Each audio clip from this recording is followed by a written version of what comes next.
गुस्सलखाना। कमला की दो बहुएं थी, अनुष्का और अर्पिता। कमला जितनी शांत स्वभाव की थी, उसकी दोनों बहुएं उतनी ही टेढ़ी किस्म की थी। ऐसा एक भी दिन ना होता जब दोनों देवरानी जिठानी में लड़ाई ना होती। मैंने कल ही गुस्सलखाना साफ किया था और आज फिर से इतना गंदा हो गया। पहले गुस्सलखाना साफ करो, फिर बाथरूम। मेरी तो जिंदगी इस गुस्सलखाना और बाथरूम में ही कैद होकर रह जाएगी। भाभी, कल आपने नहीं, मैंने सफाई करी थी बाथरूम की, और गुस्सलखाने की भी मैंने ही की थी। इसलिए आप ये बात ना बोले तो ज़्यादा अच्छा होगा, क्योंकि गुस्सलखाने की जितनी सफाई आप करती हैं उतनी ही सफाई मैं भी करती हूँ। अच्छा, जिसने भी किया हो। वैसे एक दिन सफाई करके तूने कोई तीर नहीं मार दिया, और बोल माज सबसे ज़्यादा गंदगी तू ही तो करती है। हाँ हाँ, सारी गंदगी मेरे ही अंदर भरी है ना, जो मैं गुस्सलखाने में जाकर निकाल आती हूँ। हाँ, आप लोग तो जैसे गंदा करती ही नहीं। मैं इस घर में अकेली हूँ ना जो बाथरूम यूज़ करती हूँ। और हाँ, जहाँ तक मुझे याद है, आपसे ज़्यादा सफाई तो मैं ही करती हूँ। तो जिंदगी आपकी नहीं, मेरी कैद हो गई है इस गुस्सलखाने में। एक बार फिर गुस्सलखाना और बाथरूम को लेकर दोनों बहुओं के बीच में बहस छिड़ जाती है। दोनों बहुएं आपस में बहुत ज़ोर ज़ोर से लड़ रही थी और उन दोनों की लड़ाई से कमला की आंख खुल जाती है। वो बाहर आकर अपनी दोनों बहुओं से कहती है, अरे भाई, अब क्या हो गया? क्यों दोनों हल्ला मचा रही हो? तुम दोनों के अंदर शांति नाम की कोई चीज़ ही नहीं है क्या? ये सब कुछ ना माँ जी आपकी वजह से हो रहा है। क्या ज़रूरत थी आपको बाथरूम और गुस्सलखाने को अलग करने की? एक में क्यों नहीं बनाया दोनों को? आपको पता भी है मुझे कितनी दिक्कत होती है। अरे बहू, दोनों अलग अलग इसलिए है ताकि किसी को गुस्सलखाने जाने और नहाने में दिक्कत ना हो। यहाँ सफाई की जो दिक्कत हो रही है वो नहीं दिखाई दे रहा आपको? मैं कितनी ही सफाई क्यों ना कर लूँ बाथरूम और गुस्सलखाने की, लेकिन दीदी हमेशा अपने ही गुण गाती रहती है। मेरा तो किसी को ख्याल ही नहीं है। ये नहीं देखता कि मैं भी इस गुस्सलखाना और बाथरूम की सफाई करती हूँ। अरे शांत हो जाओ, आज मैं कर दूंगी बाथरूम और गुस्सलखाने की सफाई, बस। पर इस तरह दोनों लड़ो मत, मेरा सर दर्द होता है तुम्हारी ये लड़ाइयाँ देख कर। हाँ हाँ, आपका सर दर्द तो होगा, क्योंकि आपकी बड़ी बहू जो बोल रही है। आखिर ये छोटी बोलती ना तो आपके सर में दर्द नहीं होता, क्योंकि वो तो आपकी ही लाडली है। ये गलत बोल रही हैं दीदी आप। लाडली मैं नहीं हूँ, आप है। तभी तो आपके बारे में माँ जी ये बोल रही है कि आज सफाई वो कर देंगी। दोनों बहुओं के बीच में काफ़ी धुआंधार लड़ाई हो रही थी, इसलिए लड़ाई शांत करने के लिए बेचारी कमला खुद बाथरूम और गुस्सलखाना साफ कर देती है। इसी तरह से कुछ दिन बीत जाते हैं और एक दिन जब अनुष्का नहाकर निकलती है और उसके निकलते ही अर्पिता नहाने के लिए घुसती है, पर बाथरूम में काफ़ी गंदगी थी। अनुष्का अपने गंदे कपड़े भी बाथरूम से नहीं लेकर गई थी और यहाँ तक कि उसका साबुन और शैम्पू भी बाथरूम में ही रखा था। ये देखकर अर्पिता को बहुत गुस्सा आता है। बड़ी सफाई वाली बनती है ना जेठानी जी, खुद को देखो, गंदे कपड़े कैसे बाथरूम में छोड़ कर गई हैं।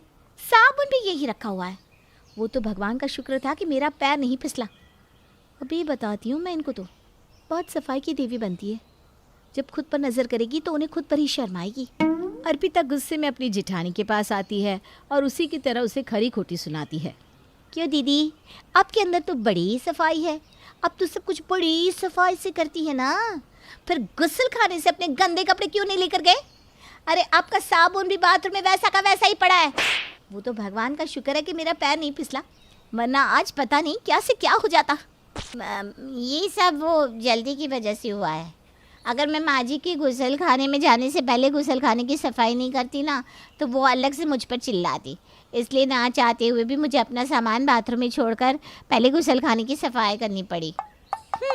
ये काम नहाने से पहले करना था ना दीदी। क्यों झूठे बहाने बना रही हो? साफ साफ क्यों नहीं कहती आप कि ये आपकी आदत है? अब अपनी आदत को भी अपनाने में कैसी शर्म।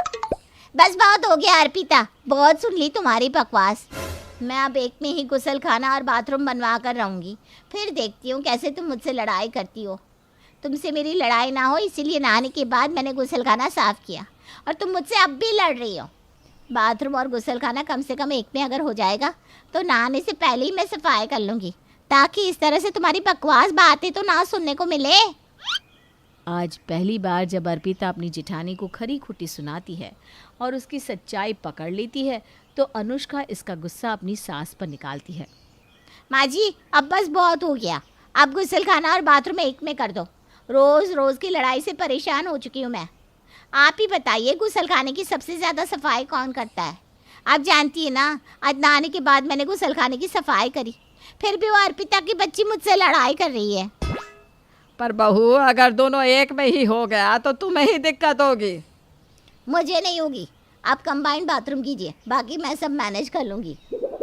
ठीक है बहू, अगर तुम इतना बोल रही हो तो मैं बाथरूम और गुसल खाने को एक ही में करवा देती हूँ, पर इसके लिए थोड़ा सा टाइम तो दो। मुझे कुछ नहीं पता माँ जी, मुझे कल के कल बाथरूम और गुसल खाना एक में चाहिए, ताकि मैं उस अर्पिता की बच्ची का मुंह बंद कर सकूं। बड़ी आई मुझसे लड़ने वाली, जब देखो तब मुझसे लड़ाई करती रहती है। अरे छोटे बड़े का तो लिहाज कर ले कम से कम। अनुष्का की जिद करने पर और घर का कलेश खत्म करने के लिए कमला अनुष्का की बात मान जाती है और गुस्सल खाना को बाथरूम में अटैच करवा देती है। कुछ दिन तक तो सब कुछ सही चलता है। दोनों चीज़ एक में होने की वजह से अब हर किसी को इंतज़ार करना पड़ता और इस तरह से हर किसी को हर काम में देरी होने लगती। अरे कौन गया है बाथरूम में? जल्दी बाहर निकलो, अगर बाहर नहीं निकले तो मेरा काम गड़बड़ा जाएगा। अरे अनुष्का बहू, मैं नहा रही हूँ, थोड़ा टाइम लगेगा। क्या टाइम लगेगा? अरे मुझे टॉयलेट जाना है, क्या करूँ? माँ जी निकलो ना, मुझे बहुत जोर से आई है। अनुष्का पेट पकड़कर बाथरूम के बाहर खड़ी हो जाती है। जेठानी की ऐसी हालत देखकर अर्पिता को बहुत हंसी आती है। वो अपनी जेठानी से कहती है, दीदी, माँ जी ने तो आपको पहले ही समझाया था कि अगर दोनों एक में हो गया तो दिक्कत होगी, पर आपने ही माँ जी की एक नहीं सुनी और ज़बरदस्ती गुस्ल खाना को बाथरूम के साथ अटैच करवा दिया। अब भुगतो सजा। बड़ी हंसी आ रही है ना मेरी हालत देखकर, पर भूलो मत, तुम भी इसी घर में रहती हो। आज जो हालत मेरी हो रही है ना, वही हालत तुम्हारी भी होगी। जब ऐसी हालत होगी ना, तब मैं भी तुम्हारा ऐसे ही मजाक बनाऊंगी और तब मैं तुमसे पूछूंगी कि कैसा लग रहा है। दीदी, वो समय कब आएगा पता नहीं, कल किसने देखा है, पर फिलहाल तो आपकी हालत बद से बदतर हो रही है। दोनों आपस में झगड़ रही होती है कि तभी कमला जल्दी से नहाकर बाहर आती है और अपनी बहू को इस तरह आपस में लड़ते देखकर कहती है, बस बहू, यही कारण था कि मैंने गुस्ल खाना और बाथरूम दोनों ही अलग अलग रखे थे, लेकिन नहीं, तुम्हें तो मेरी बात सुननी ही नहीं थी। जाओ अब, खा लिया बाथरूम। ठीक है, लेकिन मैं इस अर्पिता की बच्ची को छोड़ूंगी नहीं, इसको मज़ा तो ज़रूर चखाऊंगी मैं। अनुष्का की बातों का अर्पिता पर कोई असर नहीं होता और वो वहाँ से चली जाती है।